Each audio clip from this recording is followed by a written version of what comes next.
Welcome, traders. Welcome to another broadcast of Live Trading Talk with Oliver Velez. My name is Oliver Velez, of course, and I am your trader for life. Well, what I believe we have here, I believe we have I'm trying to get my sound working properly here, but I believe we have our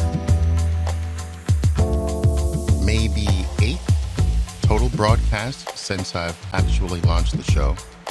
I've actually lost count, what have you, but we've had some very informative shows, and you know, I would be remiss if I did not take a moment out of each show to thank the listeners, thank the supporters. We've had a number of glitches along the way, including today, but we'll get it right. And we have been having really a great time. We've been talking about some issues that I've actually been wanting to delve into in a more specific manner for a very long time. You see, I am in touch with a lot of my followers, a lot of the individuals who have read my books, attended my seminars, even my traders via the social networks and email. And while, you know, the new technology of today has given us the ability to stay a lot more in touch with each other, it's certainly far from perfect. There is something that is lacking in an email response, or there are certain limits that I am unable to get beyond in dealing with many of your questions, your great comments over the various social media networks. And so I decided to go back to something I did back in the 1990s. I had one of the first online trade radio shows dedicated to trading. And at that particular time, back in the late 1990s, I had many guests on the show. Individuals who went on to really accomplish some marvelous things in the trading space. I interviewed some of the country's top traders, and it was something that I absolutely loved. I enjoyed it. And I really have to say that coming back to it has been absolutely a pleasure.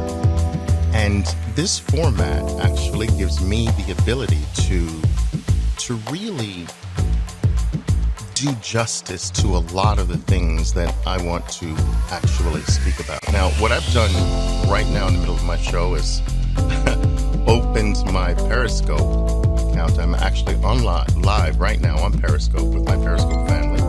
Welcome everyone, welcome.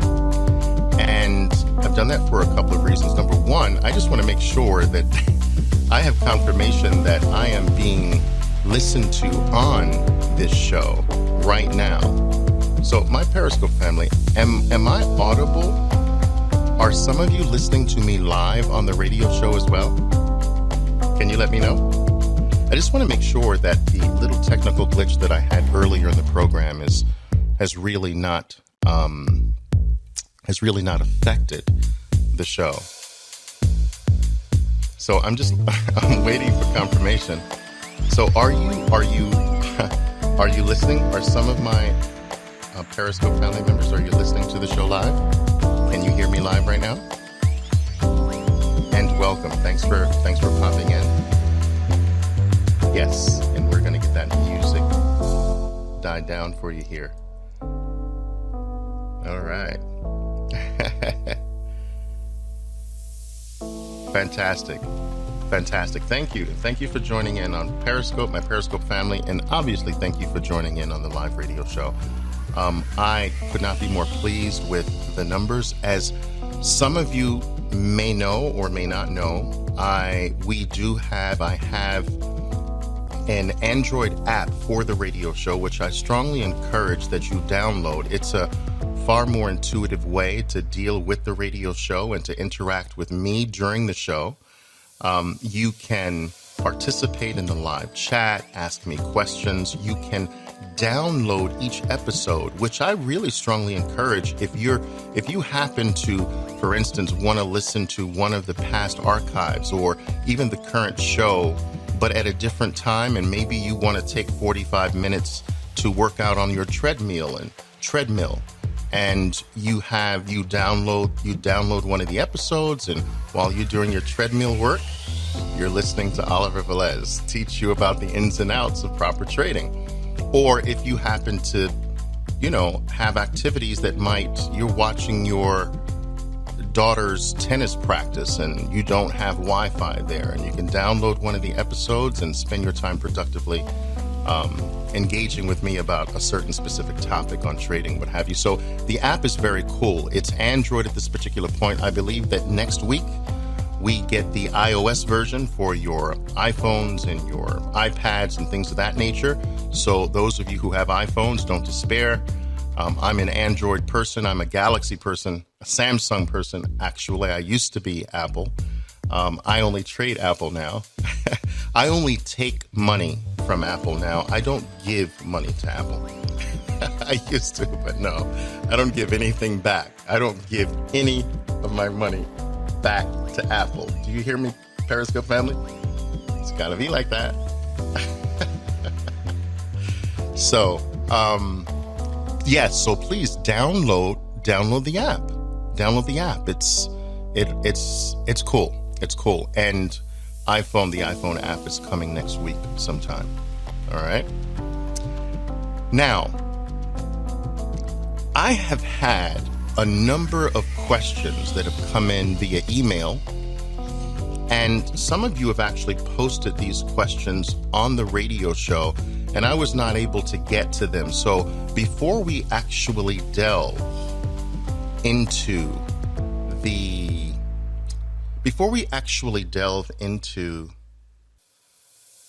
the subject matter of today's radio program, I would like to take a few questions that may or may not be directly related to today's topic. We'll get to that. But there are some that remained uppermost in my mind that I want to address before we do actually delve into the material for today. Now, I have my Periscope family with me. All right. I will take your questions first, because after I take your questions, a number of your questions, I am going to shut the Periscope down, and you guys on Periscope can continue to listen live on the radio program. So if you have any questions, okay, and you're part of my Periscope family, which I love you guys, shoot away. Also, those of you who are participating in the live chat, that is probably the most effective way to engage with me during the show. All right. So Candrace, welcome. Carmen, I think that's you. Finally, you're in. Welcome. Gabrielle, you're in. Welcome in the live chat. And Periscope family, if you have any questions, please shoot them by. While I'm actually waiting to see a question or two, I'm going to take the liberty of answering a question that I've gotten a number of times during the radio show. All right. And this question comes up very frequently, especially last year when I went back to demonstrating and showing my trading through YouTube videos and now live through the Periscope platform. I said, Oliver, why is it that when I see your trading system, that your buying power is always the same? So every day you have the same buying power. Even though I saw you make $9,000 today, and yes, it was a $9,000 profit day today, but tomorrow, despite the fact that you have made this $9,000, it seems not to be added to your buying power. Why is it the same tomorrow? Well, and that's a great question. All right, but let me explain how this differs in the professional trading world.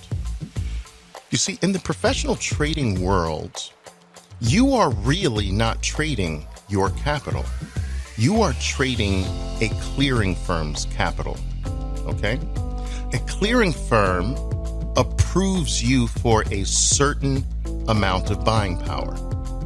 We call it BP for short. It's called buying power. All right. Hi, guys. So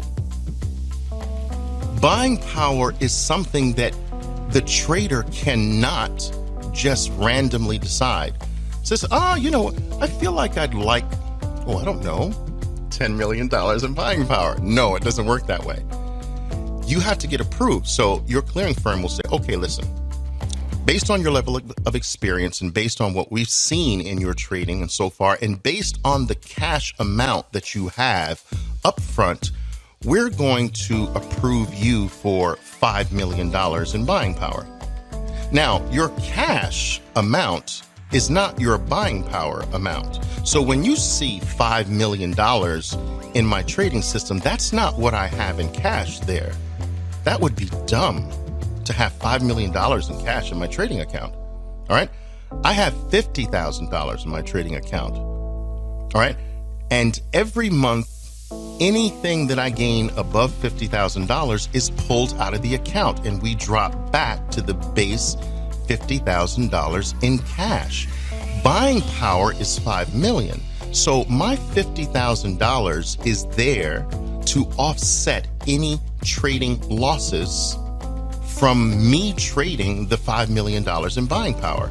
So all the clearing firm wants to be assured of is that I'm going to lose my money, and there is no chance that I will lose all of my money and begin to lose their money. So they want a certain degree of a cushion in front of their buying power. So they are not going to say, okay, put up $1,000 and here's $5 million, because in one little tick, you can go blow past 1,000. And now the losses are not your money. The losses is their money. So they are not in the business of losing their money. They're in the business of setting professional traders up and profiting from a percentage of their profitable trading and transactionally. So yes, there are commission charges and so forth and so on. So it's a commission and a profit sharing model from the clearing firm's perspective. So in a sense, it's not your 50,000. It's not my 50,000 that I'm trading. It's their 5 million in buying power that I'm trading. My 50,000 is there to secure them, ensure them that any losses will come from my cash security deposit.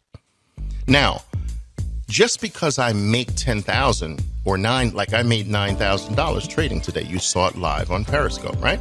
So I made $9,000 live today, and that doesn't mean that my clearing firm says, okay, now you have $9,000 more to trade with. It doesn't work that way. In order for me to increase my buying power, which you see is 5 million in my trading platform, you see this on my platform, I would have to put in a formal request. There would have to be a review of my account. And then somebody, I don't know who, but somebody, whether it's a group of people or one person, a risk manager or what have you, would then come back with a response, usually in writing via email, and say, okay, you've been approved for 6 million, or you have been denied. But because traders pull out all of the profit, they don't move the buying power. Traders are not in the business of using their trading account like a savings account. They don't do that. They use their money. They trade to pull their money out and to use it for their family or to save somewhere else. So clearing firms know that. They're not going to adjust your buying power because you're profitable today. All right? That is done with a formal request. So this is not retail trading. Retail trading, you are literally trading your money. You're not trading anyone's capital. No one's putting up capital for you. In the professional world, you're using OPM. Do you understand this? You're using other people's money. All right, someone says, I hope I've clarified that issue. All right. question, how long did it take for you to become a consistent trader? How long did it take for me to become a consistent trader? I'm going to give you the short answer. The short answer is about 4.5 years. I always round it to about 5 years. Now, it doesn't mean that I did not experience some level of profitability. You specifically asked on Periscope, how long did it take me to become consistently profitable? So I take that to mean, how long did it take you to be able to support yourself solely from your trading activity? That's the way I take that question. And so, yes, 4.5 years, roughly, close to 5 years, it took me to become consistently profitable enough to support myself.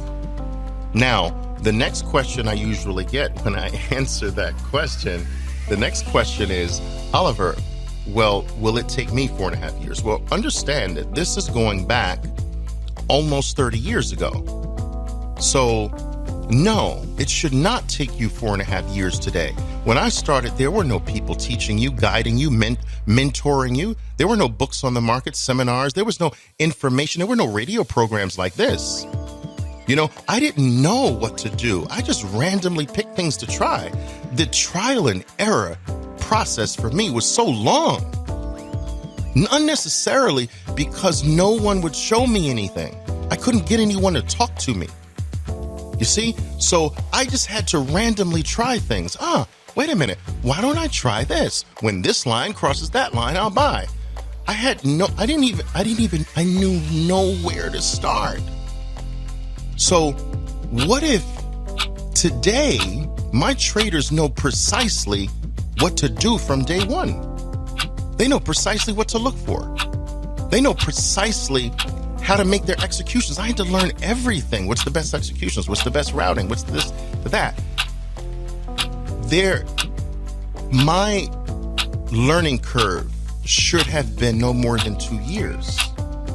18 months to 24 months. Look, it's an associate's degree, you know? And, you know, when I tell people, look, expect 18 to 24 months, you've got to invest in this. This is the most difficult activity on the planet. You're entering the most competitive market in the entire world. There are different markets. There's a real estate market, you know, there's the flea market. There's the farmer's market. Look, you have all kinds of there's a supermarket. You have all kinds of markets, but this market that we're talking about is the most competitive market in the entire world. The world. You understand? You're pitting yourself against some of the brightest minds in the entire world.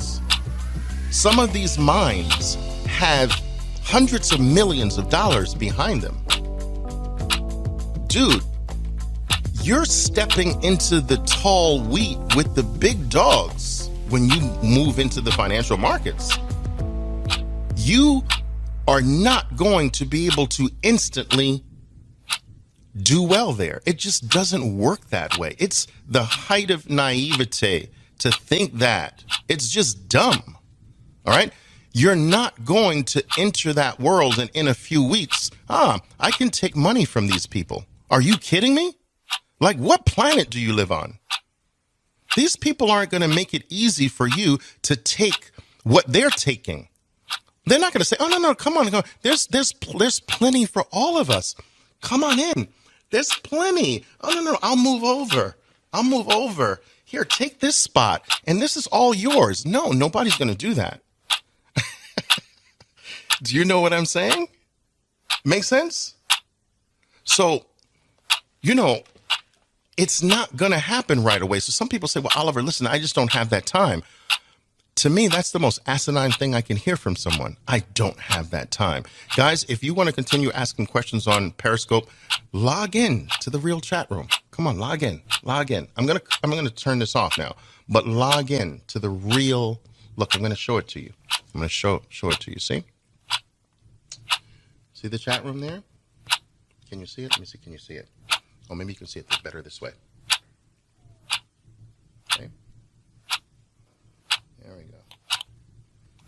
See all your chatters there? Right there. Log in.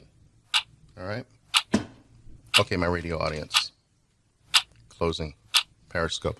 So, one of the most asinine things I hear, right, is, but Oliver, I don't have 2 years. What do you mean you don't have 2 years? 2 years is going to come whether you know it or not, whether you realize it or not, whether you think that way or not.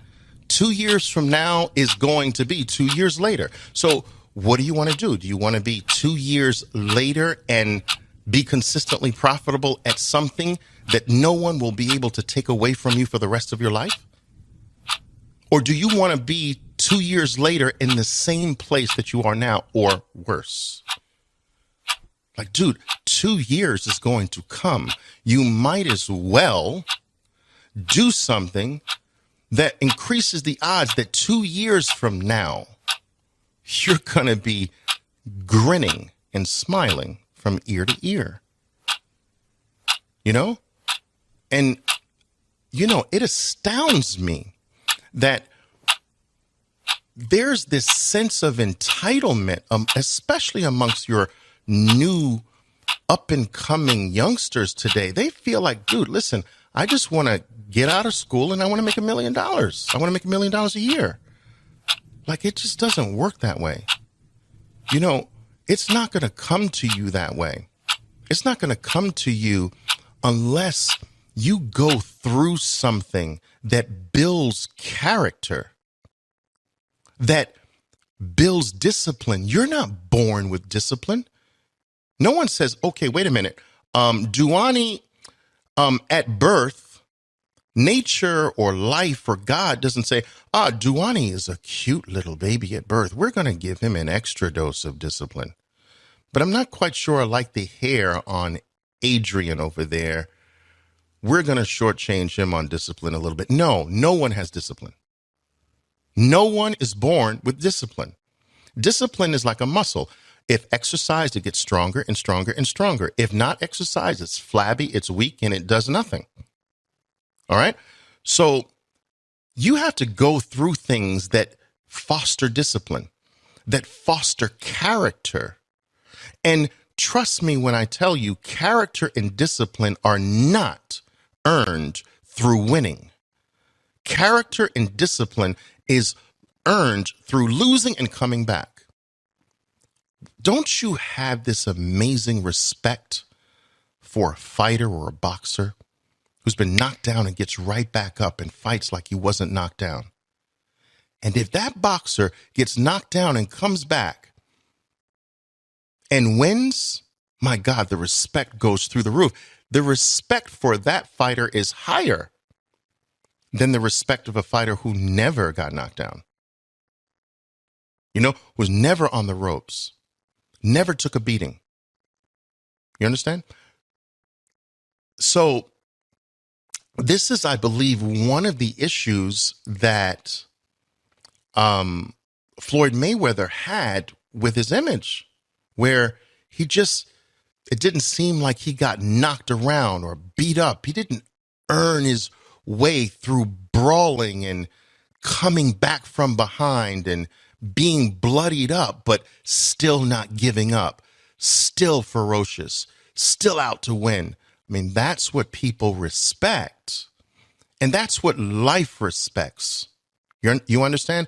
The world respects that. Life respects that. If you want to use the word God, God respects that. Whatever word you want to use, it's just the way things are.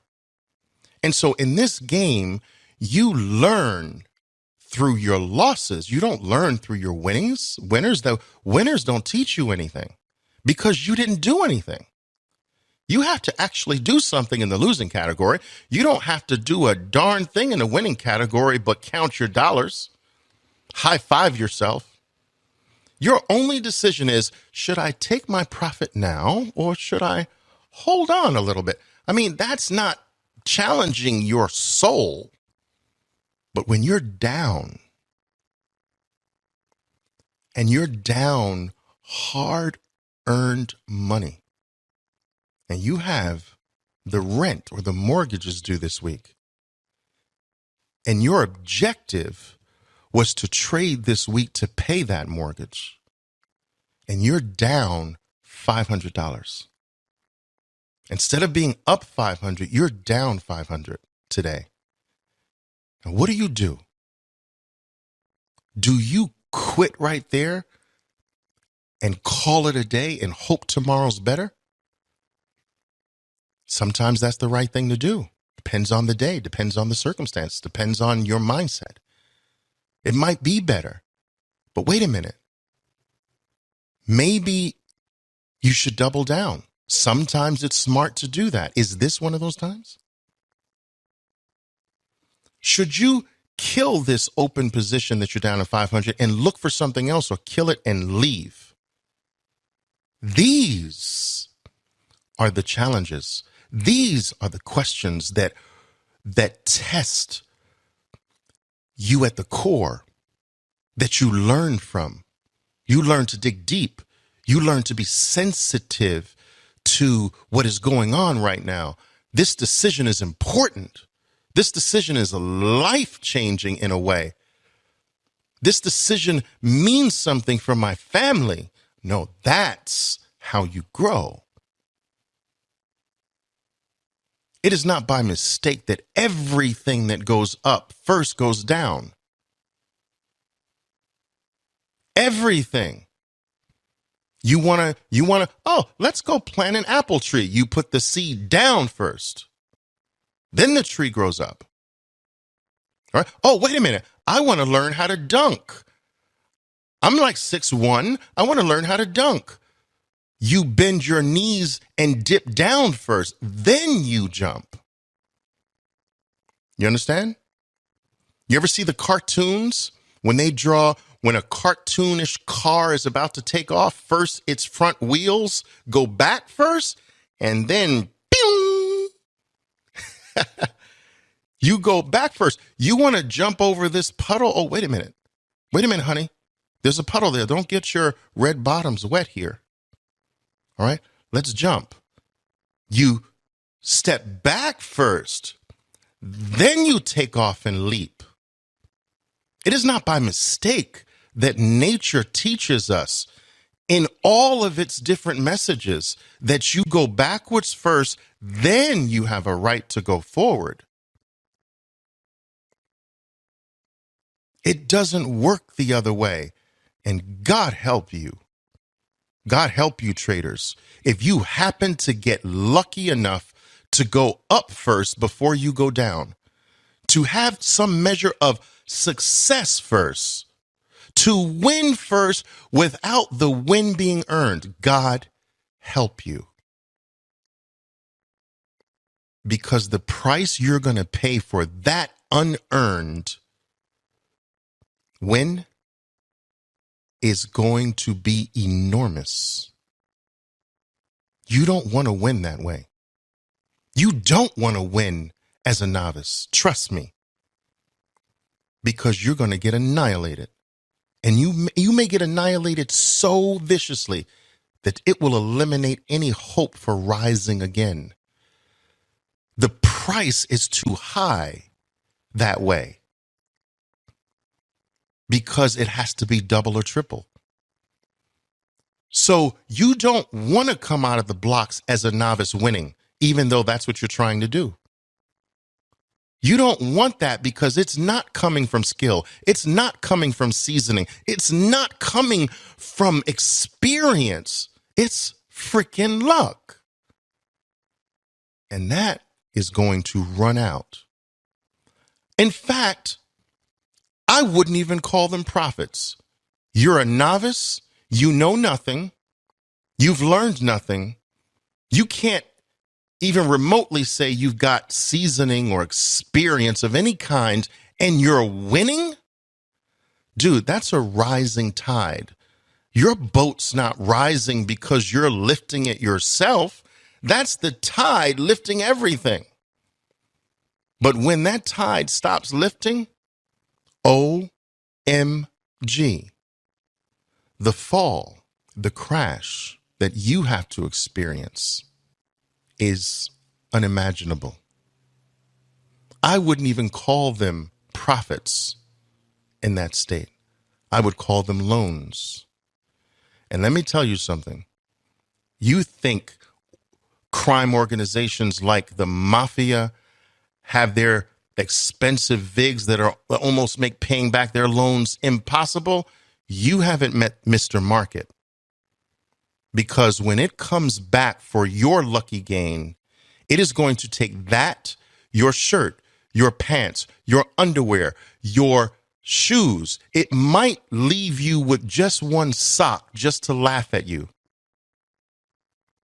And then toss you out into the freezing cold. And you might not come back. You don't want to come out of the blocks winning as a novice. Please. In fact, stop yourself.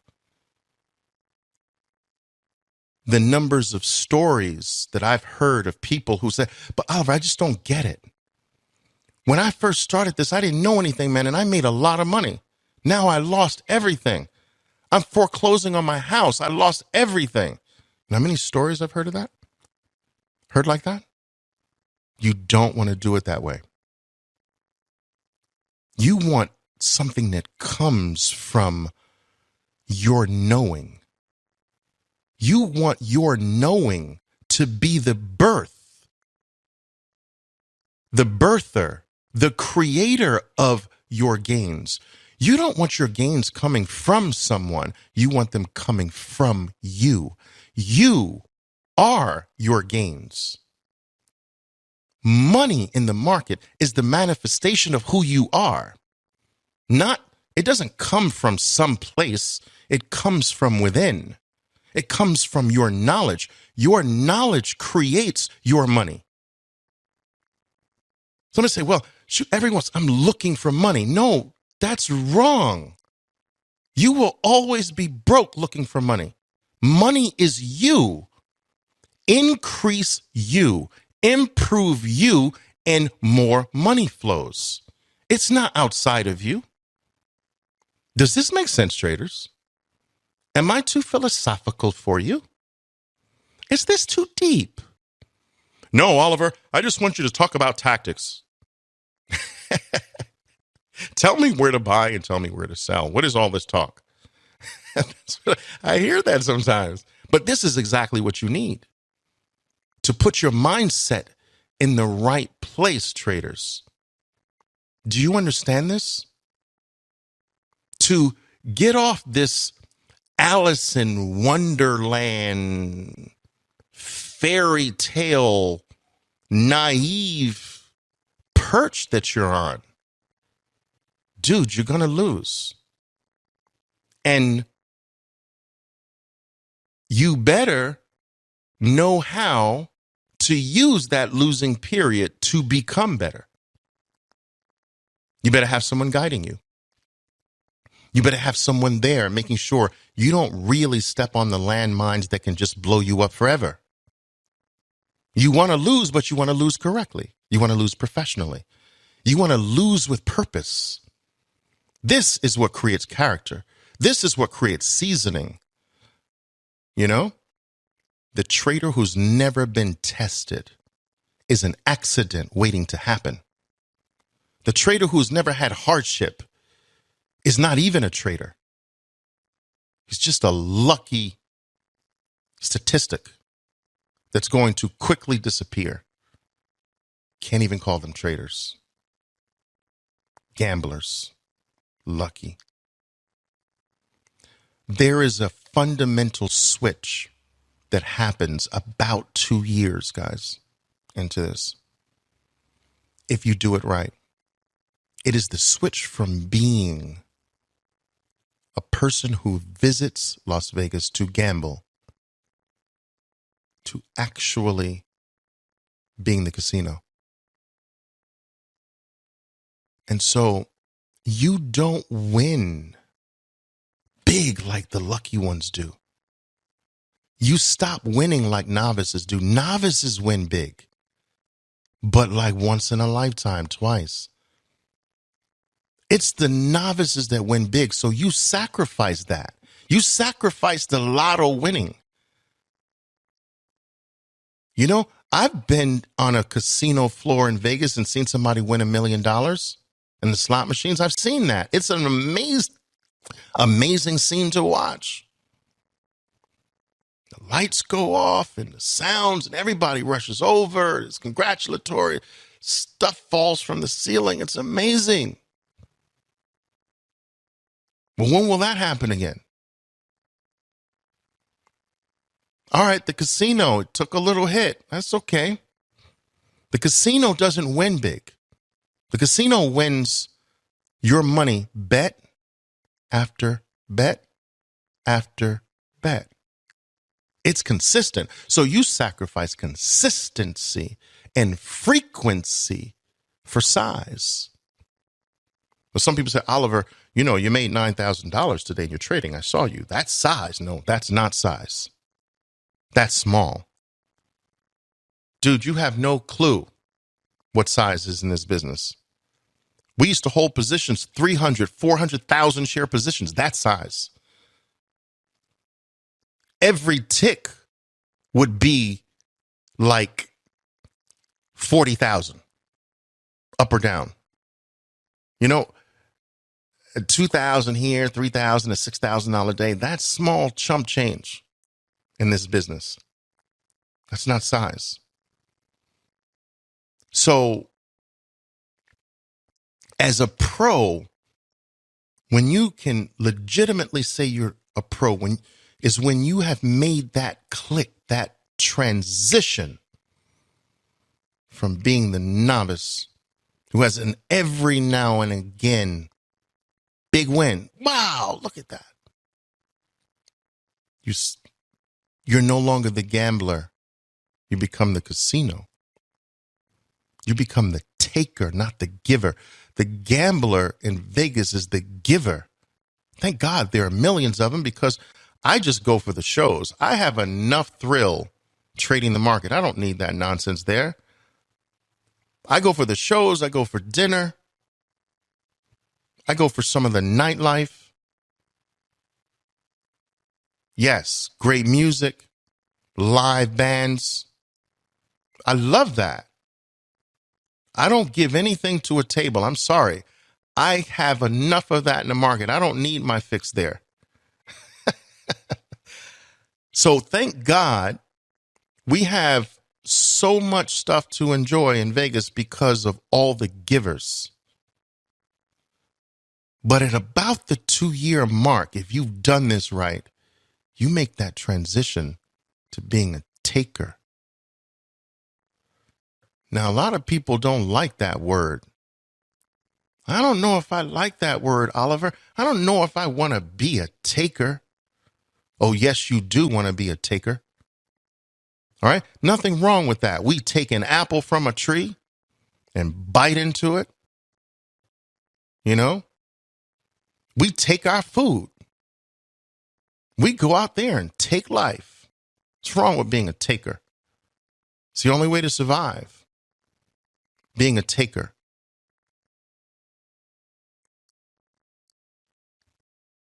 That's the transition you want. From being a depositor into the market, from being a taker. You watch me live on Periscope.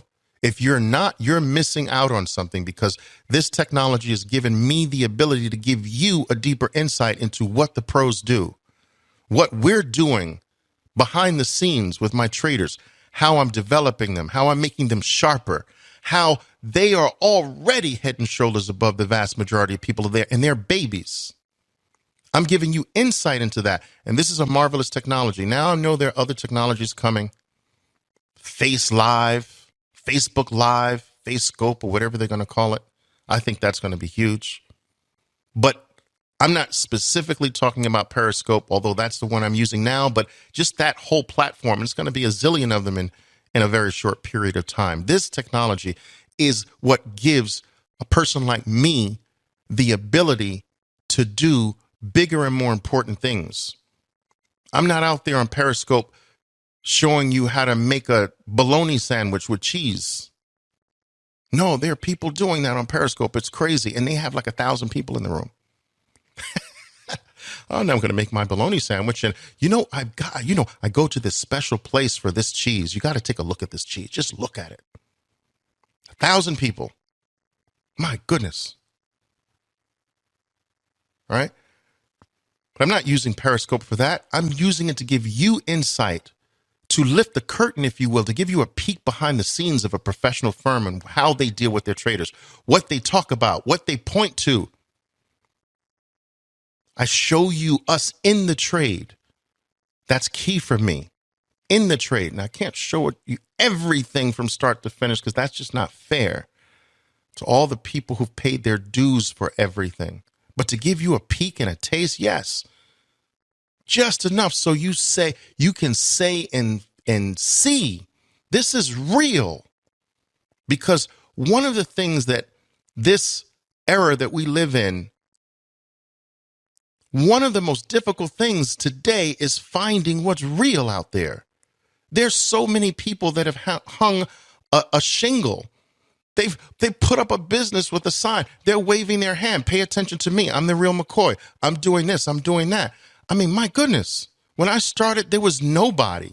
It was like you heard crickets. You had to search and find. Now you wake up and turn your iPhone on and 150 people through your email accounts trying to grab your attention. I'm the real deal. I'm this. Come over here. Put your money here. Send your check here. Send your wire here. Listen, we take PayPal. I mean, whoa.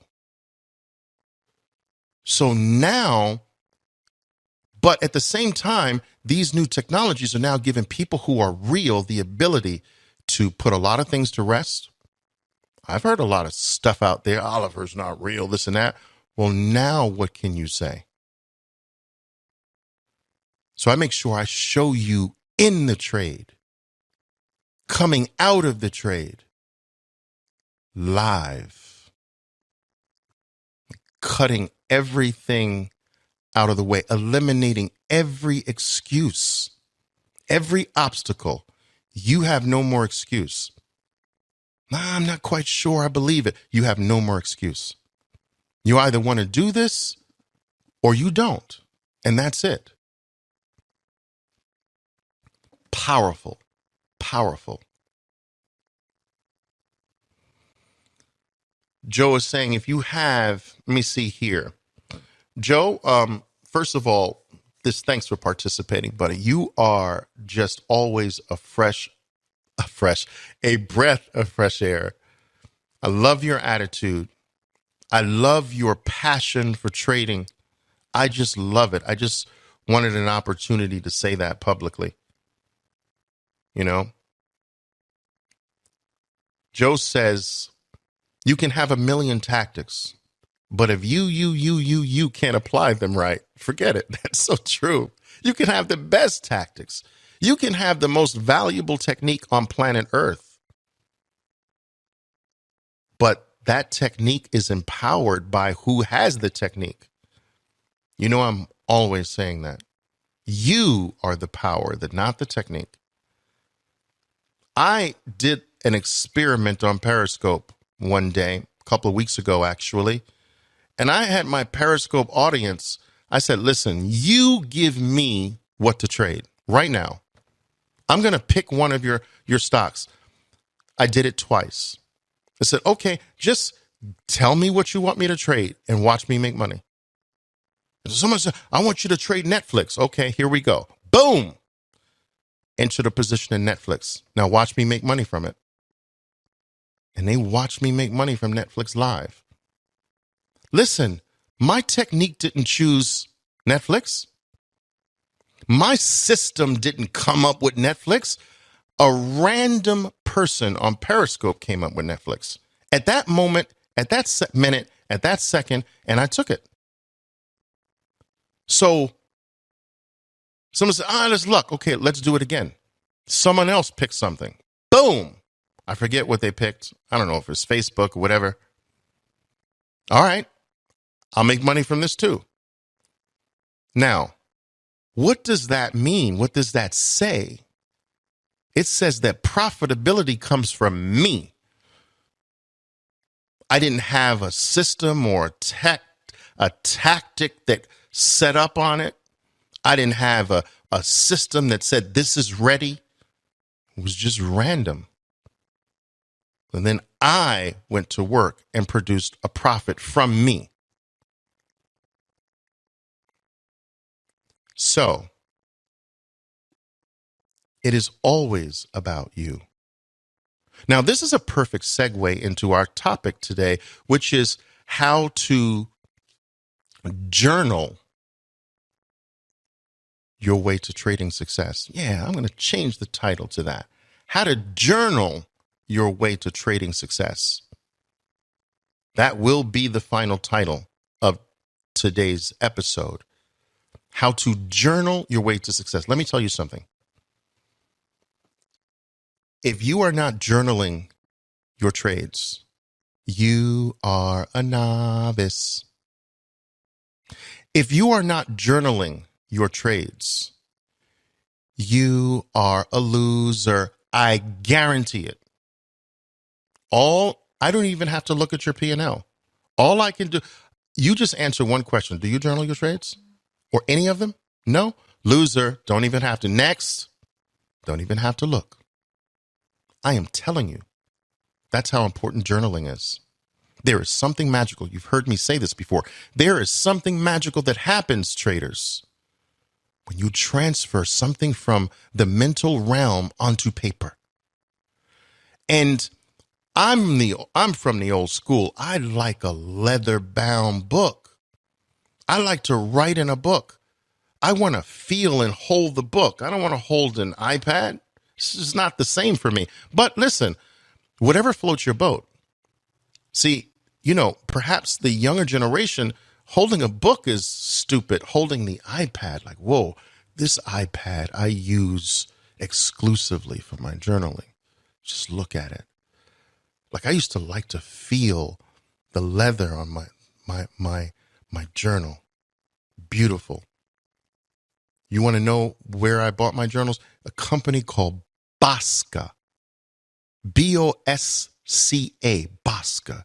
And you can buy the inserts. You buy the leather bounder with one journal insert. And then when you finish with that journal, you pull that journal out and you store it or save it and put in or insert a new journal. The leather bounder is beautiful. It gets even more beautiful as it ages. Love it.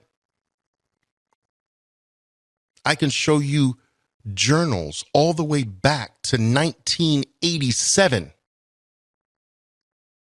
Oh, yes. If you don't journal, you're a novice. If you don't journal, I guarantee you're a loser. Now, you don't really have to journal every single trade if you're extraordinarily active as a trader, but you've got to journal something. There's something magical that happens when you make the transfer. When you put it on paper, you guys have heard me speak about this. You are creating the first step. You're going through the first step of physical creation. In the mental realm, it's just thought. It's just an idea. And people pay a lot of attention to thought and ideas. I don't. I think they're a dime a dozen. Every one of you has ideas up the wazoo. Everyone's got an opinion. Everyone's got an idea. Everyone's got thoughts. In fact, most people have too many thoughts. I don't pay it. Oh, think, son. Think, son. No, I go the other way. Don't stop thinking. Dude, when you're thinking, you're confused. Stop thinking. I go the other way. I don't have a whole lot of respect for thinking. Some traders say, well, Oliver, how do you say that? No, don't think? How can I trade and not think? Dude, you've been trading while you're thinking for how long? How's that working for you? Dude, look at your results. It doesn't work. The problem is you're thinking. Stop. Thinking is a mild form of insanity. Think about it. I use this example all the time. I grew up in New York, so especially during the 80s, whatever. I remember, homeless, sometimes bums on the corner in the street or what have you. a little mental, talking to themselves. I mean, angrily having an argument with themselves, cursing at themselves, answering themselves as if other people are really there and they're not. What's that person's problem? His thoughts. Why is that we randomly say, oh, that person's crazy. Why? Thoughts. You start talking to yourself, dude, I'm telling you, it's your thoughts. Stop. So I don't pay a lot of attention to thinking. I take the trader the other way. No thought. And journaling can help us do this. Now, how is it that you're supposed to journal? Let's talk about this a little bit here. It's a such a great, valuable topic. Let me grab a sip of water here. Oh, yes, traders. I was an avid reader when I was an adolescent, a child, actually. My mother was an assistant librarian. She wasn't a librarian. There's a very big difference. All right. This is a very meager, low-paid position, but that is what she did. She was an assistant librarian. And I had to come from school. I couldn't go directly to the house. I had to go to my mom's job, and she got off at 8 o'clock at night. Now, my school finished at 3:30.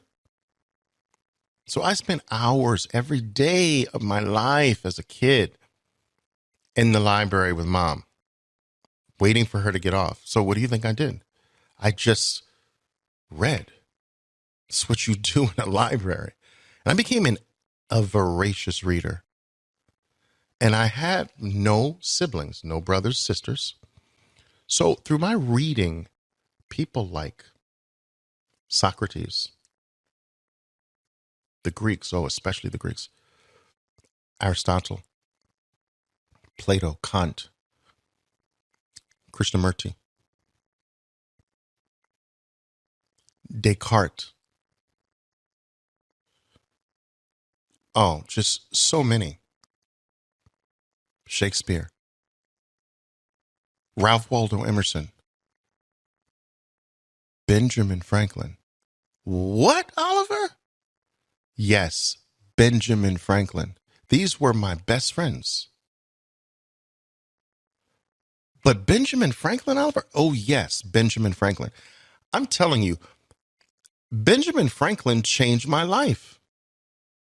Listen, I am a better trader because of Benjamin Franklin today. Yes, Benjamin Franklin changed my life. I read Benjamin Franklin's, the autobiography of Benjamin Franklin. Listen, buy it today. It's probably like $2 on Amazon. Buy it today. It's a really thin autobiography. The autobiography of Benjamin Franklin changed my life. Buy it today. Read it in a few hours. You won't be able to put it down. But there's a section of Benjamin Franklin's autobiography that led to me journaling. It wasn't Socrates and all of his grand wisdom. It wasn't Aristotle or Newton or Freud. No, it was Benjamin Franklin.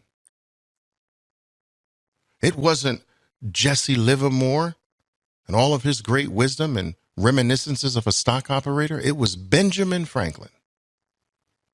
I am having this talk with you today on journaling because of Benjamin Franklin. So let me tell you why he's so important to me. All right. There's a section of his book entitled The Autobiography of Benjamin Franklin, which I have read probably no less than 100 times. There's a part where he explains how he got this notion this drive of just wanting to be a better human being. And I can't remember exactly all the details, but I think he realized that he was receiving criticisms from certain lady friends of his. And he looked at those criticisms objectively and realized that many of those criticisms of him were true. That, yes, he could be a bit selfish. And yet, sometimes he could be a bit rude and curt and short and not polite. And so, what Benjamin Franklin decided to do was amazing. He took a piece of paper and he created columns, right? Vertical columns for each one of the faults he actually believed he had. All right. So one fault is rudeness. I'm rude. All right. Maybe another fault is I use profanity. Column number 2. I don't like that. I don't want to use profanity. I don't want to be rude. Column number 1. I don't want to be rude. 2. I want to minimize or eliminate my profanity. Column number 2. Column number 3. I don't sit up straight. I've noticed that I slouch. I don't want to do that. Column number 3. I slouch. And so on and on he went with his columns. I believe there were 13 flaws of Benjamin Franklin. And so what he proceeded to do was to live a period of time of, let's say, 3 months, right? And he wanted to find out how often he sinned, how often he committed these 13 flaws. And so every time he cursed, I'm using an example. I don't remember exactly what his flaws were, but let's say one of them was profanity.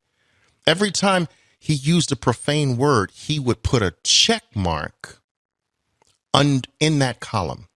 Profanity, boom, check mark. Every time he was rude, he'd put a check mark in the rude column. Boom, check mark, rude. I was rude. I was rude to Marianne. Every time he caught himself slouching, I was slouching, check mark. And he carried this book in his back pocket. He would not wait for the end of the day. He would pull the book out at the moment that he realized he committed one of the errors. Wait a minute.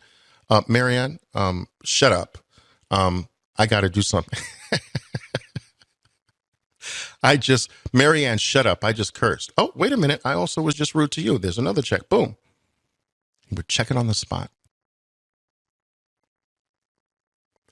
And then he would say, let's say he did this for 1 month or 1 week. The time doesn't matter. 1 week, let's say. He would want to see at the end of 1 week, which column had the most checks. Now, get this. This is where it gets really powerful. So, which column has more checks than all the other columns? Which flaw, which fault, which demon is my biggest? What's my biggest demon? How many of you listening to me tonight, today, depending upon where you are in the world, how many of you know what your biggest demon is? Most people go through life having no idea what their current biggest flaw is. What's your biggest character flaw? What's your biggest flaw as a trader? What's your biggest flaw or biggest demon as a father, as a parent? Benjamin Franklin taught me that it's important to know this. In every important area of your life, this is living life consciously. This is living the life of of a never-ending improver. Now, check this out. Smoke on this.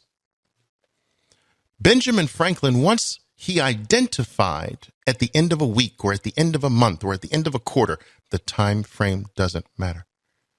Once he identified his biggest flaw, none of the other flaws were important to him.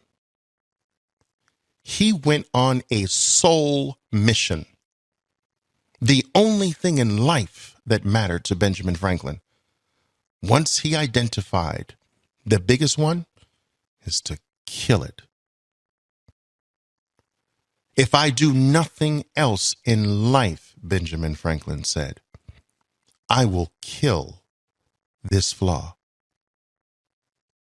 And he would go to work on making that flaw. He would let all the other flaws flourish.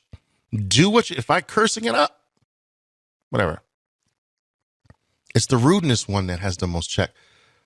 Let the cursing happen. Let this happen. Let me still check it off, of course. But let all that happen. Just don't commit the biggest one again. Let the other ones do whatever they want to do. Don't even try. Only try with this one. Do it until this column has the least number of checks. And when it has the least, it's dead. Wow. I mean, I was 9 years old, and this blew me away, traders. I'm like, wait a minute. You mean I can eliminate every negative, every bad thing just with this process? Are you kidding me? By the time I'm 21, I'm going to be the perfect Oliver Velez. And I did. No, I'm only teasing, guys. I'm not perfect.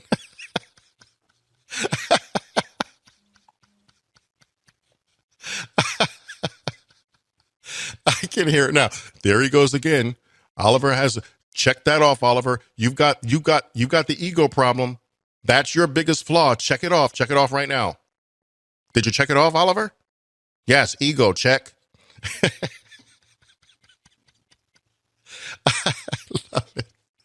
I crack myself up sometimes. So listen, this thing blew me away. It blew me away. Wow. So I refined it. I refined Benjamin Franklin's methods for trading. You see, in my practice of this in life, I did this from 9 years old. And I did it for areas of my life, from playing baseball. It's my biggest flaw. My biggest weakness as a baseball player. I did it, doing my chores. I did it, my relationships with my friends. I did it with my piano playing. I did it in every area of my life. I had these checklists, which was really journaling. So not quite naturally, when I got into trading, I carried this practice over. I mean, I was journaling from 9 years old. So quite naturally, now I have a new activity called trading in my life. And why would that be an exception? I'm going to journal this too. And over a period of time, I am going to recognize my flaws as a trader. I am always entering too late. Shoot, I'm always chasing. I wait, I'm not sure, then it starts taking off, and now I'm chasing it. I enter too late. Boom, column 1. I have a hard time admitting that I'm wrong. I mean, when I get into a trade, I place I put the mental stop in place. I say, okay, I'm going to stop out. If it breaks $25, I'm going to get out. And when it breaks $25, well, maybe I'll give it another 15 cents. Let's see. Because, sometimes they break 25 and they, gun for your stops, especially at big round numbers. And then so I'm going to give it another 15 cents. Now it's down 15 cents. Wait a minute. You know what? I'm not sure 15 cents was enough. Let me give it an actual 50 cents. Now it's down 50 cents. Well, you know what? I've heard that major support's at round numbers, so I might as well give the stop all the way down to 24. That's a round number. All of a sudden, dude, I don't adhere to my stops. Column 2. I go in too aggressively. I realize that, and because I tend to go in too heavily at first. And this causes a problem because when I go in too heavy, it means I'm now nervous. So even the most inconsequential moves in the stock make me get out.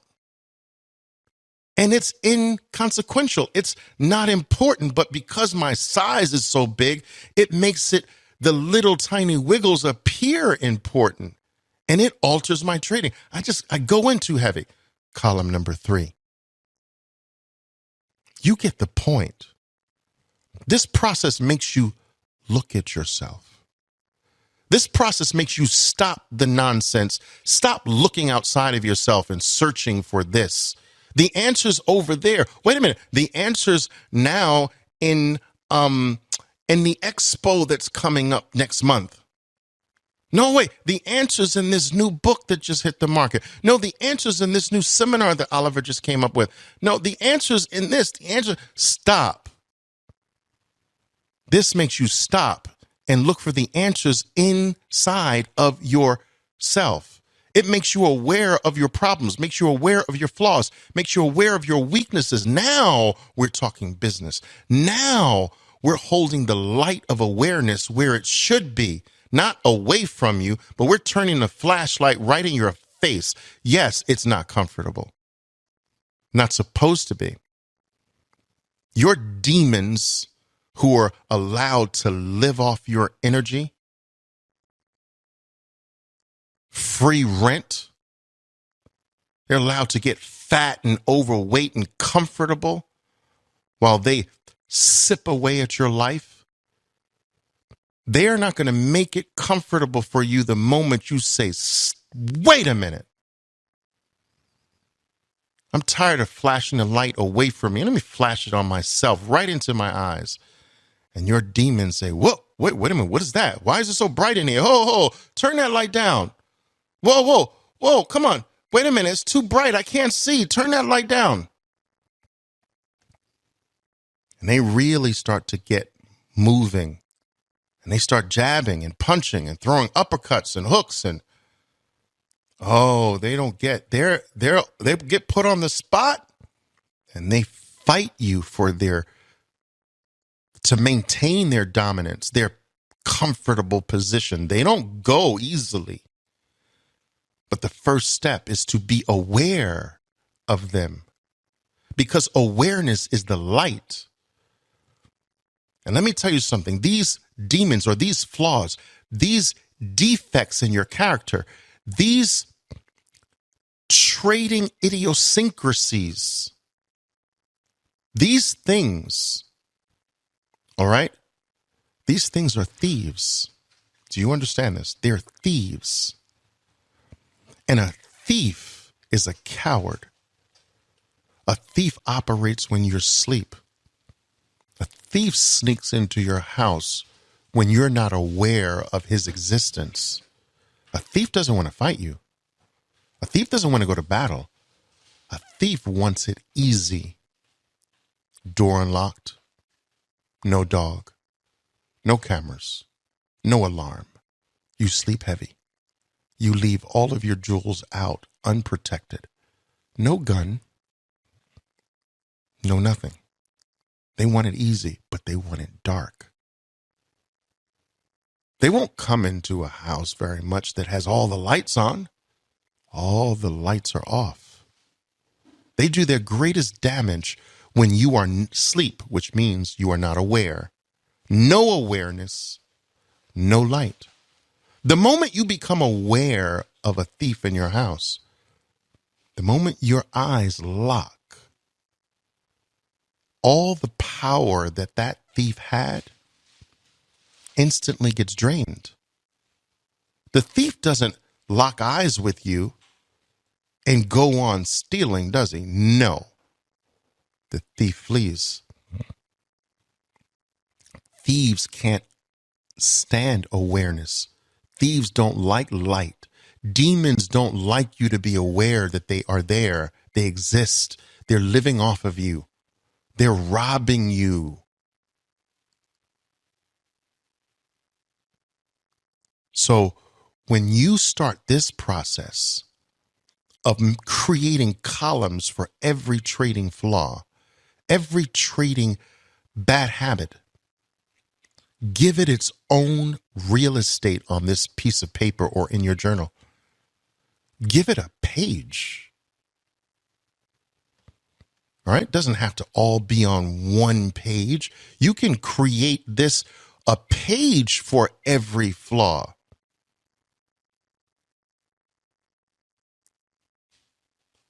And whichever page fills up most, fastest, that's your biggest demon, your biggest flaw. And you don't have to worry about the others. Now, here is how I've refined this. So let's take a 3-column journal. All right. This is journaling in a way. Let's take a 3-column. You have created a 3-column system. You enter too late, tend to be a hesitator. So you chase. You don't adhere to stops. You're always talking yourself out of them. And what was the other one I said? Oh, you go in too heavily when you do buy or enter your position. So let's just take those 3. And let's say the one in the middle, you don't adhere to your stop. You have placed a total of 20 trades. And each time during these 20 trades, you have committed one of these errors, you check it off. So after 20 trades, right? Your first column, I enter too late. That has 4 checks. Okay.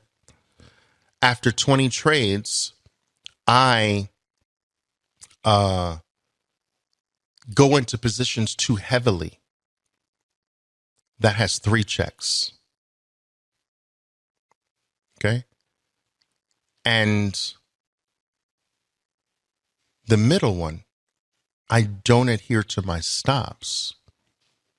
That one has 6 checks. Now remember, we have the first column has 4. The last column has 3. That's 7. Okay. The middle one has 6. Don't adhere to my stop. And I'm just using this as an example. After 20 trades, you have found your biggest demon. Now someone say, Oliver, that doesn't add up to 20. Well, there could be trades that you did not commit any of these 3. And that should be a column as well. It's actually a column by default, but you should have a column that is clean, your clean column. So, whoa, I got through this trade without entering late.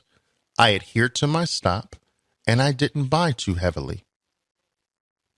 Whoa, I get a check into the clean column. I think that's important and very motivational to see, because if your clean column is starting to grow, you're going to one day look at your trading account and say, oh my goodness, I was so focused on my demons, I didn't realize I'm up 20% in my trading account. Whoa. Oh, yes. Traders, listen to me. You cannot kill a demon and not be better. It's impossible to eliminate a single flaw and not be a better trader. It's impossible. You can't eliminate a demon and not be better, not be smarter, not be more profitable. Now, being more profitable doesn't mean that you're making money either.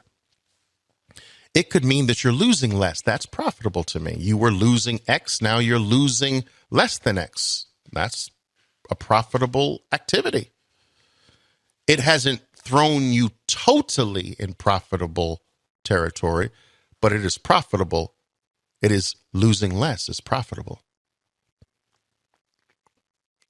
It is impossible to eliminate one of these demons and not be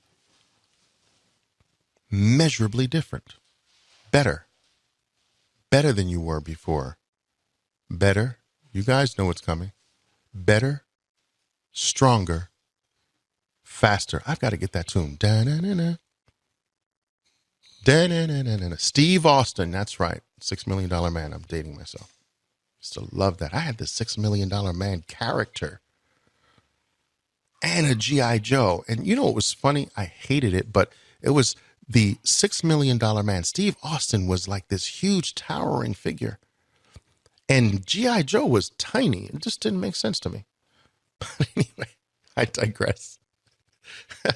They used to fight each other all the time in my household. So what you do, guys, is you just go through trades, but in blocks. So you can take blocks of 10. You can take blocks of 20. Those are the two most popular amongst my traders. Do this. And then after they get through 10 or 20 trades, the first round, remember, you're trying to, unless you know this up front, you're trying to discover what those columns are. That's your first block. Your first 20 trades, discovery trades. But you might know them or some of them before you may not even have to go through a discovery phase. I know my demons, Oliver. Okay. Create columns for them. Now, once you have your columns, now just trade. Get to the next 20 trades or 10, whichever one is your number. Marking the columns each time. You have to be honest with yourself. Don't even think about whether it's a profitable trade or not. Don't make that error, traders. You understand me? Don't make that error. There can be an error where you think you did better because this trade was a winner. No, you could have all the columns checked and be a winner. The same way a boat can be lifted, not because it's a great boat, but because the tide, a rising tide, raises all of them, no matter. It raises the cheap, dilapidated boat, messed up boat, as well as it raises the beautiful, very expensive yacht. Doesn't matter. It's not. You could be rising or winning just because of environment, just because of luck, just for being in the right place at the right time.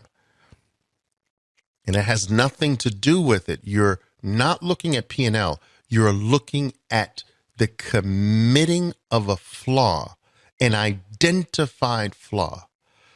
Just to be aware of it and to give it its own column, you have drained most of the power out of this thing. The same way, if you see a thief in your house, he's not going to steal anymore. Now, if he thinks he can fight you, okay, maybe, but he's not going to be stealing. He's going to be either fighting or running. You have stopped him from stealing just by seeing him, just by him seeing you and you seeing him. Not going to steal anymore going to either fight or flee. Most of them are cowards. They flee. So just by being aware and giving it its own column, you are very close to defeating it. Now get this. Once you have identified which column, which flaw, which demon, which defect, which bad habit is committed the most, you've obviously identified your biggest thief. This is robbing you of your future. More than anything else, this is cutting you off at the knees. This is stopping you from your dreams. This one flaw is your biggest demon of all. And you must mercilessly murder it, kill it, obliterate it, eliminate it. Now, let me tell you how to do this. Benjamin Franklin eliminated his flaw, or felt it was eliminated, when that column, as he continued to live his daily life and check off the columns, when that column became the least checked. But after a period of time, I practiced that. And after a period of time, I didn't really like that too much. I wanted something a little bit more proactive. I wanted something a little more defined. So for my trading, what I did was I realized that it is impossible to do something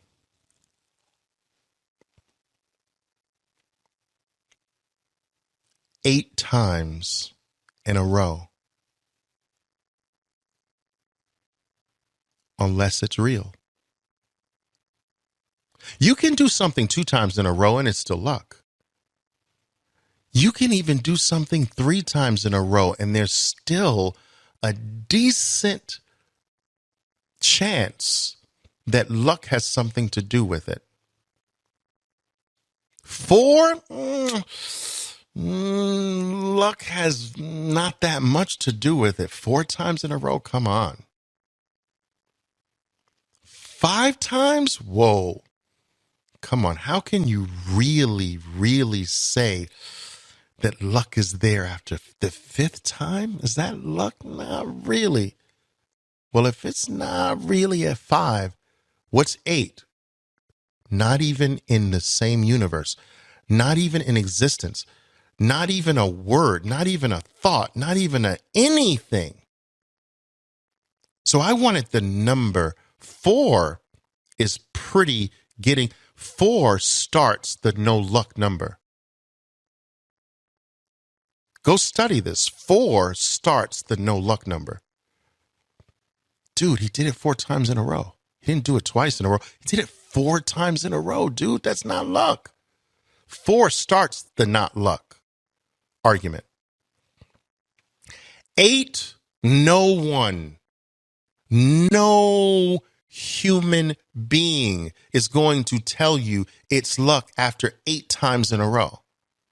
No one. People say luck has 0 to do with it if you've done it 8 times in a row. It's not even a fraction of a thought at 8 times in a row. So here's what you do. Just commit the day you identify the biggest demon in your life, the biggest flaw. Starting from the following day, just commit 8 trades without committing that flaw. Listen to me carefully, traders. 8 trades. Don't even think about another flaw. I don't care if you commit all of the other columns on every single one of these next 8 trades. I don't care if your biggest one was, let's say your biggest one was, I just don't take my stops like I should. Then that's the one you've got to do 8 times and make sure that 8 trades in a row you took your stop properly. If you do it 8 times in a row, it's gone. How magical is that? When I tell traders this, they're like, Oliver, for real, just 8? That's it? Dude, what do you mean just 8? 8's a big number. Yeah, but like, that's it? I would think that I would have to practice this for years. No, 8 trades without committing that error. You see, and it's gone. You see, traders, demons, these monsters that rob you, they need repetition to stay alive. Their food is the energy from you committing it. You are acquiescing your power to this fault. And every time you do the fault, every time you commit it, it gets stronger. That habit, that bad habit, gets more deeply entrenched. You have fed it. And it gets bigger, more powerful, more sturdy. Foundation gets stronger, harder to uproot now. But when you stop committing it, it's starting to get hungry. Well, dude, what are you doing? Well, why aren't you paying attention to me? Why aren't you committing me? I'm shrinking. I'm shrinking. I'm shrinking. 8 times it is gone. It is shrunk from your life. You can't do something 8 times and it be there. It's beautiful. Once you have committed 8 trades without committing this error, be rest assured it is gone. Now, go attack the next biggest column. Now, during these 8 trades that you have not committed this biggest error and now it's gone, remember, you are still checking columns. You are not to commit this one, but you might be committing the others. Continue to check them off. But after this 8, see, now your life just becomes blocks of 8s. So now the next 8 trades are dedicated to the next biggest flaw column. And over a period of time, each time it's a demon's chance that you can figuratively see the demon trembling. Oh no, it's my turn. Oh no.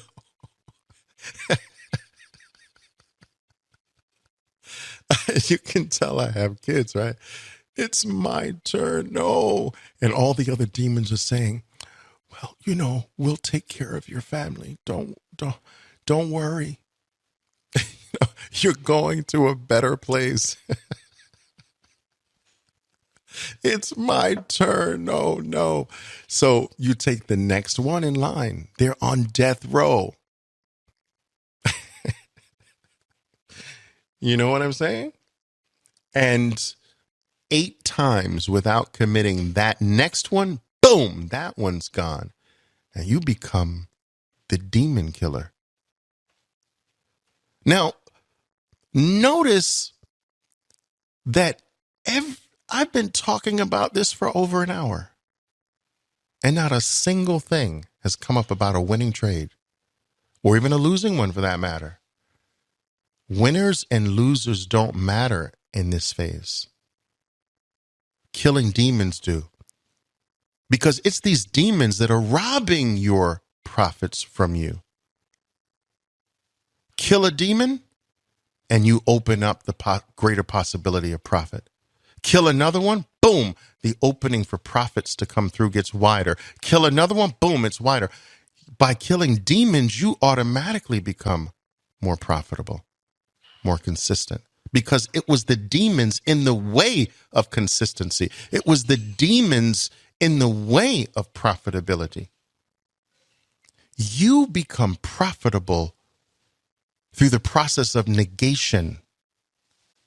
But the novice thinks they become profitable directly. No, indirectly. You cannot go to profitability. Profitability has to materialize on its own. Profitability flowers. Like most novices think they can make a rose grow. I want roses. I'm going to make them grow. No. Roses flower themselves. Just you have to eliminate the weeds that can prevent the flowers from flowering, the roses from flowering. It's through negation. So you have to eliminate the negative, and there is the positive already by itself. The way I explain this, the way I have explained this process of negation historically is to tell people to imagine that you are standing in front of this big picture window. And it is a huge window. And it is almost from ceiling to floor. And it is overlooking an incredibly beautiful landscape. But on the window is a caked up crud, mud of some sort, thick. It's spread all over the window. So thick that you can't see through the window. All you see is a big, giant slab of dark and dirty gook caked up on the window. That's what you see. The scene is no longer there. But is it no longer there for real? Or is its view just being blocked? The crud, the mud represents your demons. They are obscuring what is there. Profitability is not something you find. It is present. Something is blocking it from view. Something is preventing what is there from being seen, from being materialized, but it's there. So you don't search for profitability. Wait a minute. All I see is crud, but I don't see profitability. But where is it? So that's the novice approach. They leave the crud and search for profitability. How ridiculous. When you think about it with my metaphor, it makes sense. How will you find the scene, profitability, the beauty, profitability, if you don't remove the crud?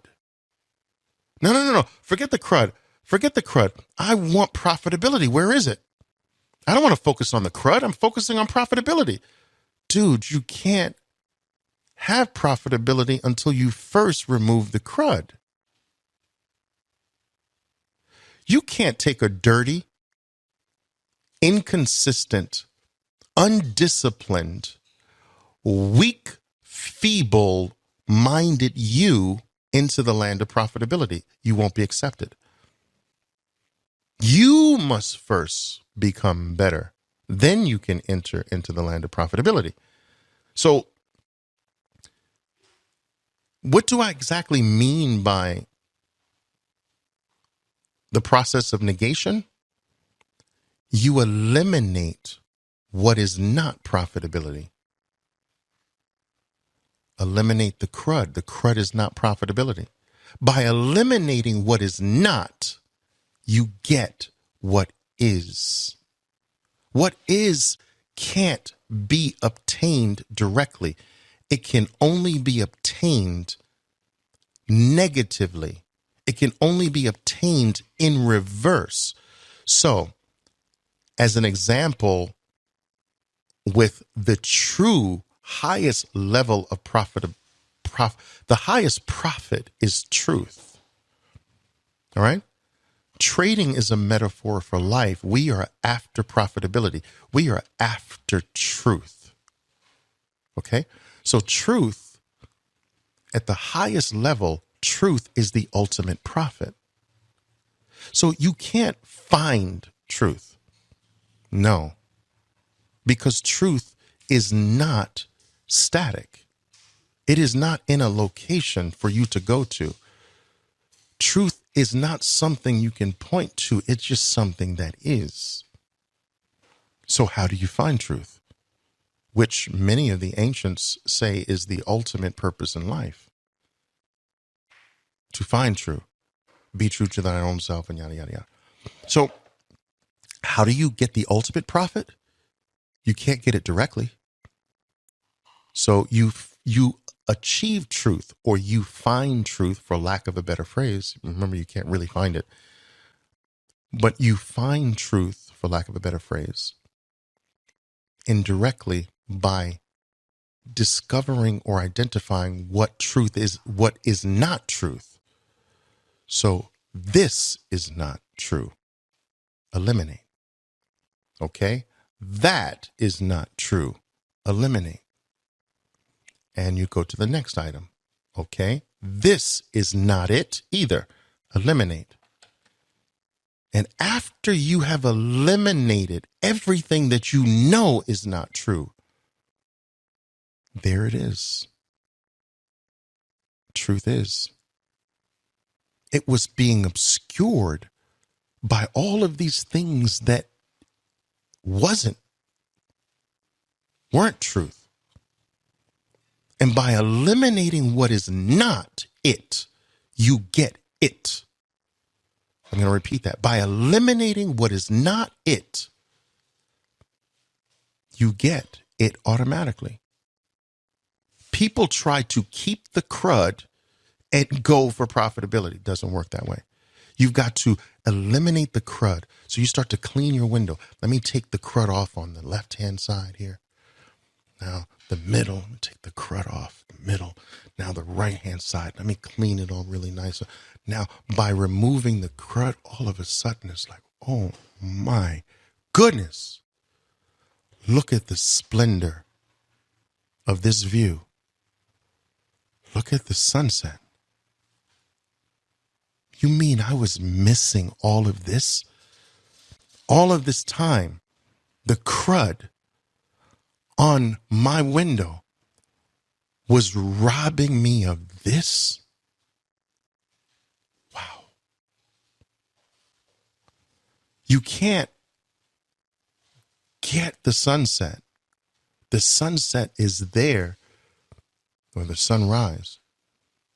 It's just there when you remove the crud, when you remove your flaws, when you remove your bad habits, when you remove the demons. Profitability is there. It happens. It flowers. It flourishes on its own. It's just being obscured now. It's being blocked by these things. Remove them. Remove what is not the right thing. And all of a sudden, you have the right thing. This, traders, is powerful. It is powerful beyond words. Because this activity that I'm teaching you now, that I was taught by Benjamin Franklin, this activity can change your life in every area of your life. It is one of those free gifts that's magical, more powerful than any course, more powerful than a Harvard degree. This, what I'm sharing with you, is a life changer. Wow. Do it. Try it just a little bit and watch your trading soar. Remove 2 or 3 demons and OMG, you are not the same trader. You are not the same individual. You do not see the same way. You do not cognize the same way. You do not come up with your conclusions the same way anymore.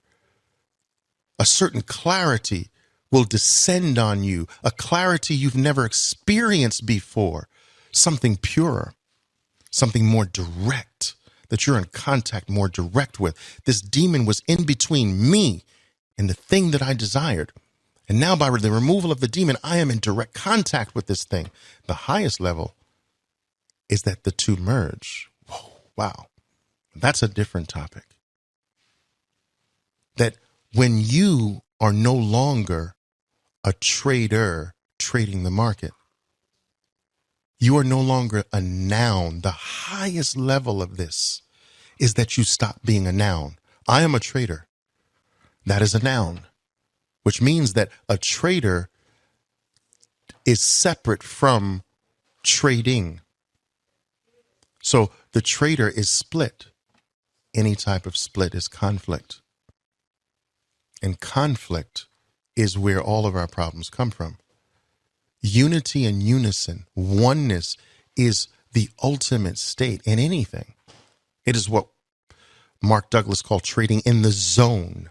It is what athletes call being in the zone. They are at one with their activity. It was like I wasn't there. It was like I was watching myself play basketball. I was in the zone.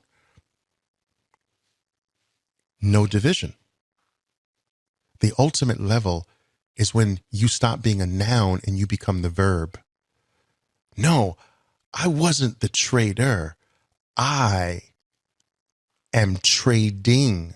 I am trading. I am not Oliver. I am not a trader. I am trading. I am the verb. I am the activity. Whoa, that's a different topic. And that might be too heavy for a lot of you. We might not ever be able to go there, or only with a very small few of you. But that's not necessary now. What is necessary, we can't look to the mountaintop now. We've got to stay at the base and eliminate these demons. Eliminate this crud off your window so that you can see what they have been hiding from you, what they've been obscuring from you, what they've been robbing you. They've been robbing you all this time. And you've let them sit there and eat away at your life, eat away at your profits. Those are yours by right. It is your birthright to do this properly, to live a certain way. If you want to, trading for me is a metaphor of life. I am captivated by the fact that the same precepts that are called for doing the right action in the market are the same fundamental precepts that call for doing anything in life right and correct with intelligence.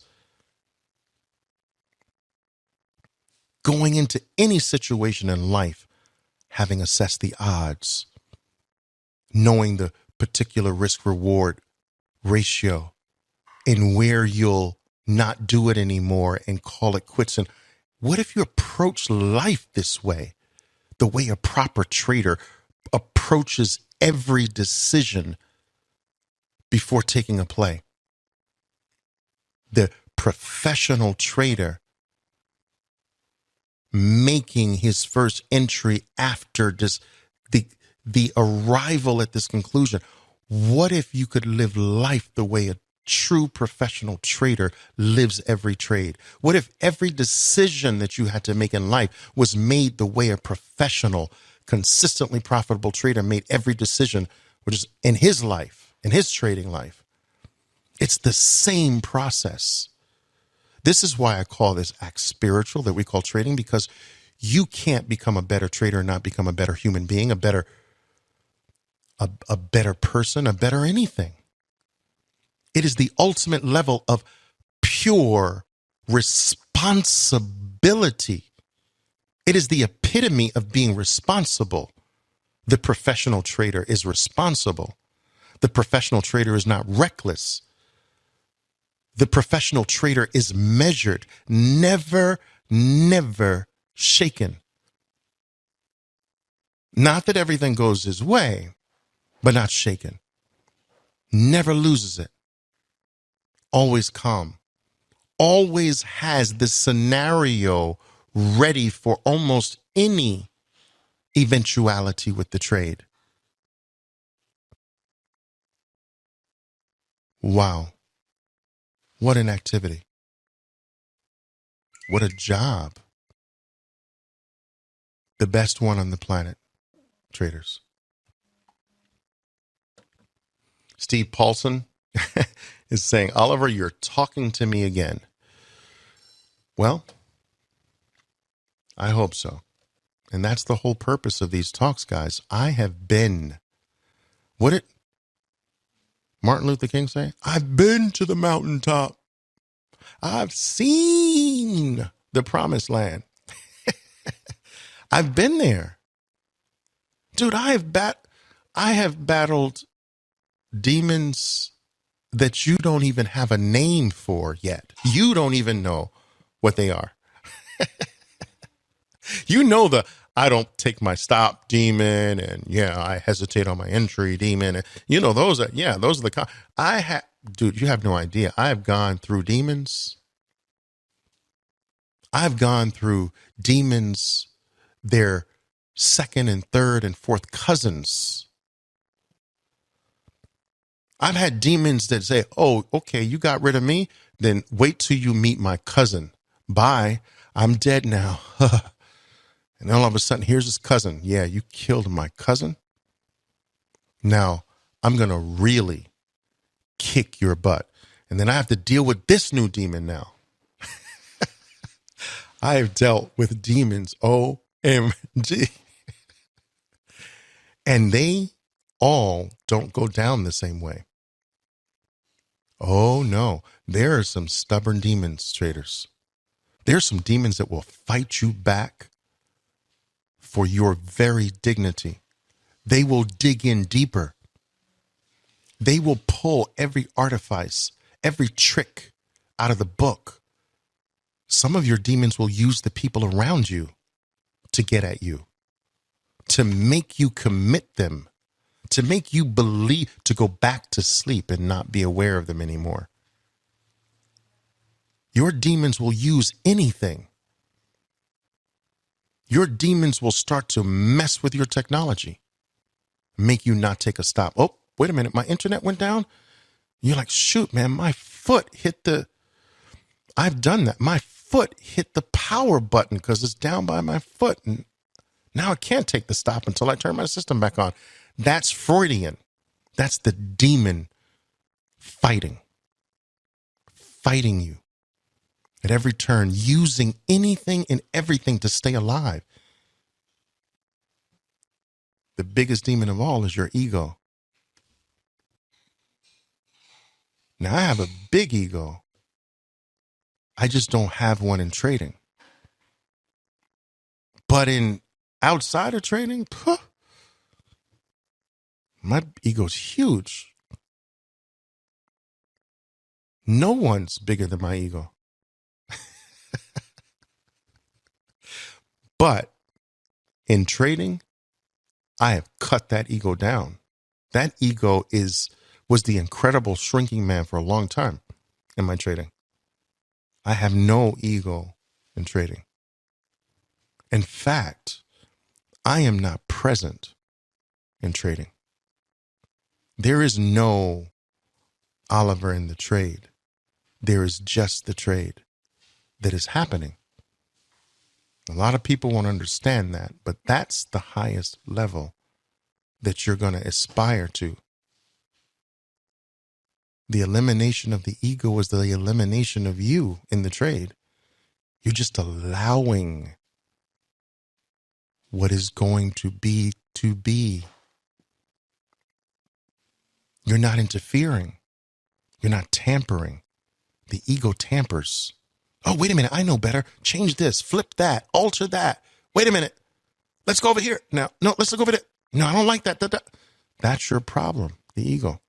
You think the ego thinks it knows. That's the biggest, that's the last demon to go. Because, guys, there are your technical demons, the stop demons, the entry demons, the hold on too long demons. I hold on too long. give back too much of my profits. Those are all the technical demons. That's the first layer of demons. Then there are different layers of demons. Then there's the psychological demons. OMG. You think that the technical ones are tough? They get slipperier. They get slyer, sleeker. They're more intelligent. See, the technical ones are kind of like the dense ones. You can 8 trades without them, they're gone.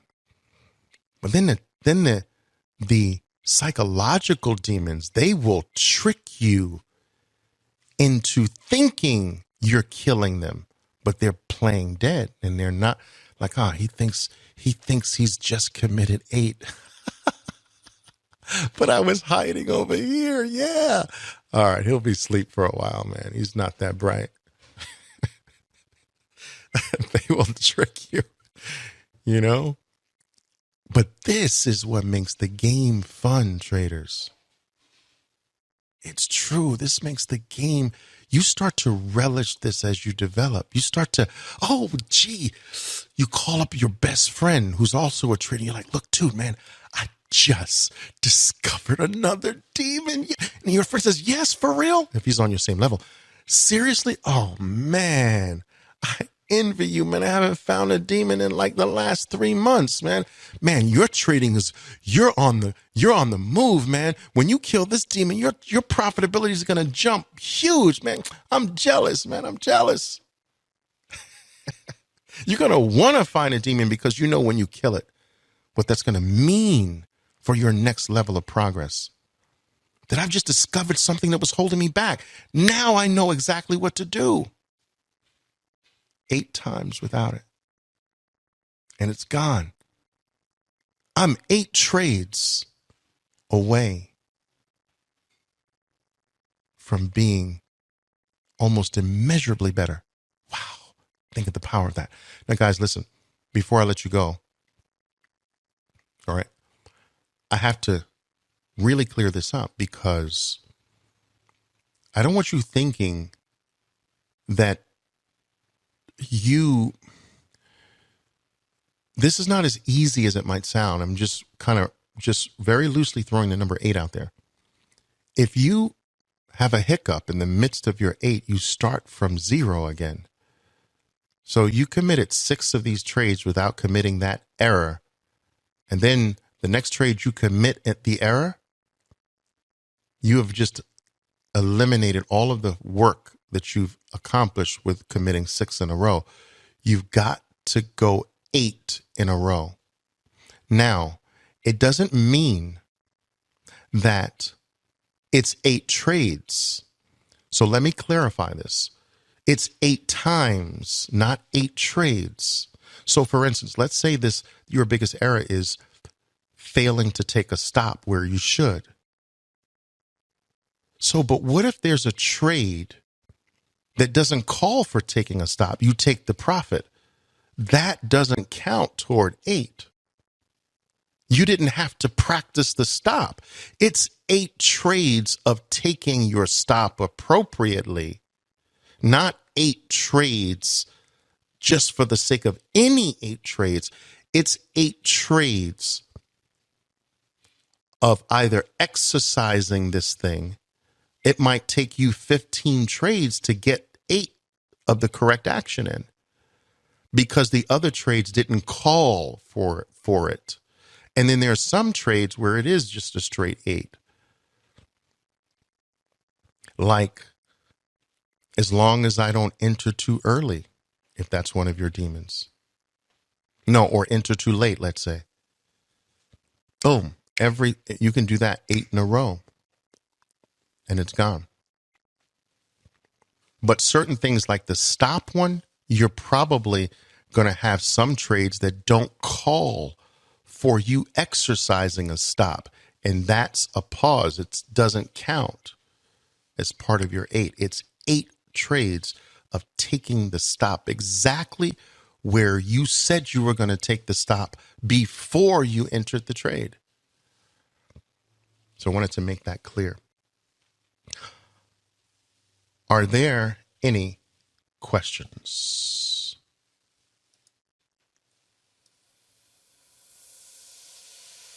Talk to me, traders. We've discussed a great many things tonight. There's some very, very important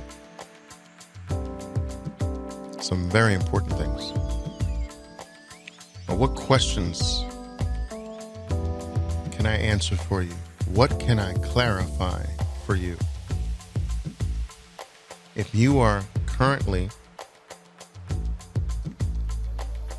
in my live chat here, in my Spreaker system, you are free to ask right now. If you want to send me a question via email, you can email radio@ifundtraders.com, and I will be sure to answer you. Do not take this subject matter lightly. I know it was a long episode today, but if you can, listen to at least certain parts of this recording, the archived version of this, again. The power of what we talked about today cannot be measured, especially as it relates to all other areas of life, but in trading as well. It's immeasurable. This is a life changer.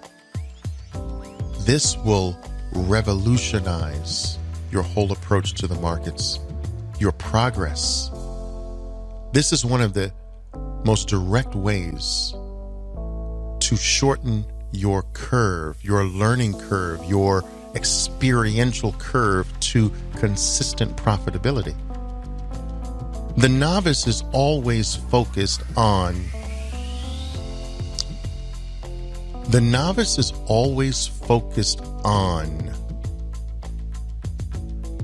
what should I say? The stars, and never really focused on the stones beneath you. You can be dashed on the stones beneath you, or you can reach the stars. They're always starry-eyed looking at the stars. Whereas that the pro, or who has gotten to be a pro, has done it reverse in a way, has gotten where they stand sturdy. The level on which they are standing now sturdy. They built it up, made it firm, unshakable, powerful. And at each level, it is the level under their feet that they pay attention to so that they don't fall. All right, I'm taking the next step up. I'm going to make sure this level is solid. It's firm under my feet. They're not looking up into the stars like some starry-eyed novice person living in La La Land. And making sure their base underneath them is solid. And while looking at where they're stepping, they're progressing. Ever so higher and higher.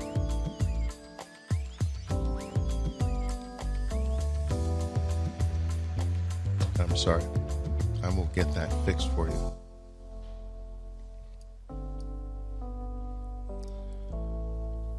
So do this. Practice it. Do it today. My name is Oliver Velez, and I am your trader for life. Ciao for now.